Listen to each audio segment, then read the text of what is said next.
நித்தொ நித்தொ நெல்லுச்சோறு என்னை மணக்கும் கத்திரிக்கா. நித்தொ நித்தொ நெல்லுச்சோறு என்னை மணக்கும் கத்திரிக்கா. நேத்து வச்ச மீன் குழம்பு என்னை இழுக்குதையா.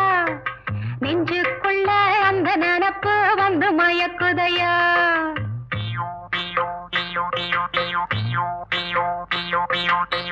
பச்சரிசி சோறு உப்பு கருவாடு சின்னமனோரு வாய்க்கா சேலு கண்ட மீன் குருத்தான முளக்கீர வாடாத சிறுகீர நினைக்கையிலே எனக்கு இப்போ எச்சி ஊறுது. அள்ளி தின்ன ஆசை வந்து என்ன மீறுது. நித்தொ நித்தொ நெல்லுச்சோறு